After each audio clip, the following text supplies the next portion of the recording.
This is 24 Hours with the Steam Machine.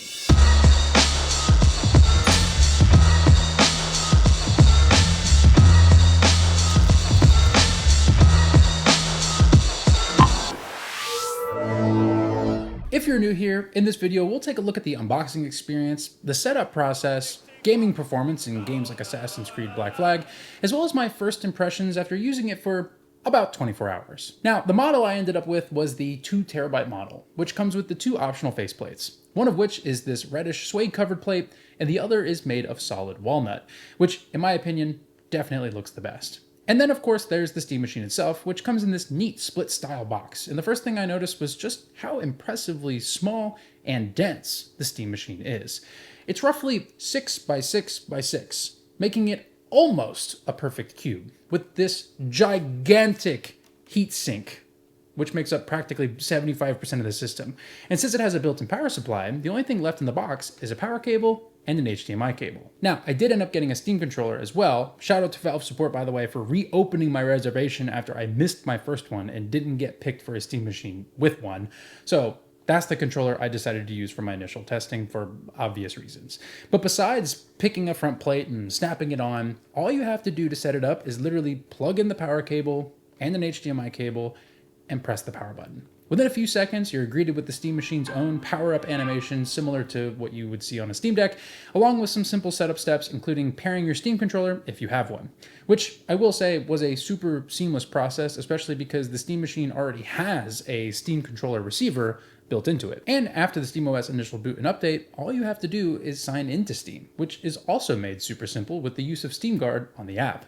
It's a small detail, but having to try and type on a keyboard with a controller to set up or log in really kills that initial excitement and momentum of setting up a new system, especially when it's designed to be more like a console rather than a PC, which is sort of the main selling point of the Steam Machine. Once you're in, you can start downloading your games, and that's kind of it. Speaking of downloading games, one thing I love about SteamOS is that it'll tell you which games are verified to run properly on the Steam Machine. That way there's no guessing whether or not a game will work or run well. It's not perfect by any means, but it's definitely nice for those who haven't played games on a PC before and have yet to experience buying a game that just doesn't work on their system very well. Other than that, there's very little to set up in SteamOS beyond playing around with the front RGB LED and maybe some resolution or power settings depending on where you decide to set it up. But most of the out-of-the-box settings are just fine. And if you're using HDMI, the Steam Machine supports CEC, which allows the Steam Machine to control your TV and sound system, and vice versa, making it truly a one-button system. I actually tested how fast it could get me into a game from a dead sleep, and I think I got in-game in under 1 minute and 30 seconds from a dead sleep, which is honestly super impressive and continues to sell the idea that this is truly a console-like experience more than it's a PC experience. Not to mention the ability to quick resume a game from sleep, which was previously only something you'd see on something like a handheld or a traditional console. And that's sort of the thing you start to notice about the Steam Machine the more time you spend with it. It's really trying to be the most convenient and easy to use gaming PC. So what about gaming then? Since that's sort of the entire point of the Steam Machine. I mean, besides sparking a ton of controversy in more ways than one, I mostly spent my time in the new Assassin's Creed Black Flag remake, and honestly, it was better than I expected. Now, mind you, I had my expectations well managed for the Steam Machine. I knew that it was never going to compete with my custom system, and fully expected to play games at most at 1440p natively with medium to high settings, and it did just that. Now, what I will say is, if you're looking to play games at 1440p natively or to upscale to 4K, I would tell you to expect to get between 30 and 45 FPS if you want medium to high settings, and especially if you plan to try ray tracing, which is something I didn't expect to be able to do at all. And in a game like Black Flag, it can really help change the tone of the game and make it that much more immersive. And for me, that's what ends up mattering most.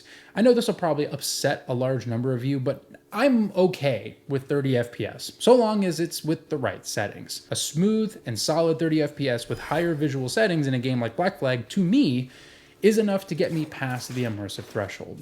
At that point, I'm not thinking about FPS anymore. I'm just thinking about the next set of ships I'm about to blow up or the next guard I'm going to assassinate. And Isn't that kind of the point? While my idea of an immersive experience may not be the same as yours, I found that the Steam Machine was able to get me there more often than not, and with settings I wouldn't have expected from a machine of this size that's practically silent, even under extended heavy load. So do with that information what you will. And honestly, if anything lower than 60 FPS is a deal breaker for you, you can absolutely drop this to 1080p or use more aggressive upscaling and still keep medium settings and get a much smoother experience, even in games like Assassin's Creed or Lego Batman, which, by the way, I don't know what everyone's beef is with Lego Batman, but A, it's a kick-ass game, and B, it's a lot more graphically intense than it has any business being. So the fact that I was able to get 60 FPS at 1440p natively is pretty impressive to me. Now, I get that I'm not the most scientific guy in the community, and I'm sure there are plenty of guys who are running benchmarks and can give you all the numbers and graphs your little heart desires. But I challenge you to try gaming without constantly staring at the FPS counter. You might realize you don't actually need as much as you might think to enjoy the game. Overall, I've been having an absolute blast with it so far.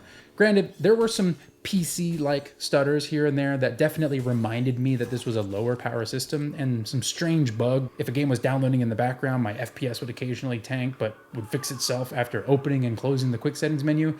But besides that, I mostly had a really smooth experience across the board, both on a 1440p gaming monitor in my office and on a 65-inch 4K TV in my living room, which, in my opinion, is where the Steam Machine really started to make sense. After setting it up in the living room, I found myself preferring to play games on the couch rather than in my office, even though I knew I could get a better performing and better looking experience. It dawned on me that what truly mattered most wasn't the sheer performance or graphics. It was the simplicity and convenience of the Steam Machine that allowed me to just kick back and focus on the game.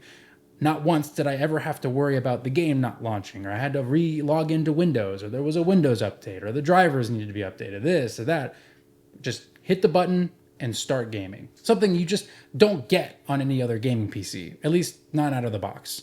To be able to just pick up the Steam controller, hit the button, and either start a game or pick up where I left off made gaming feel cozy and comfy again, in a way only traditional consoles can do. But unlike an Xbox or a PlayStation, I had my entire Steam library at my fingertips, a collection of games I've been growing for over 15 years, not to mention the ability to adjust my graphics settings exactly how I like. And since the Steam controller has trackpads, I could even play games that needed a cursor all without ever thinking about grabbing a mouse or a keyboard. And I think that's what makes me excited to use the Steam Machine. Not because you can't go and build your own or just run a cable to the other room from your big old custom PC, but because of how convenient and accessible it is right out of the box. And that's coming from someone who has a gaming PC, who's built gaming PCs, who obsesses over graphics quality. A good gaming experience is truly the sum of its parts and how well they mesh together. And at least in my short time with it, the Steam Machine scratches an itch that no other device has before. And I think that's what makes it feel so special, even if it is just an overpriced, mid-ranged PC inside a tiny box with fancy faceplates. So after 24 hours, I'm genuinely happy with the Steam Machine so far. While it certainly won't be for everyone, it filled a gap I didn't know I had and reminded me just how much fun gaming can be, even if it's not top of the line. The design and form factor are definitely my favorite part, especially with the different faceplates that make the Steam Machine feel almost like a piece of furniture or a cool knickknack that just happens to play PC games.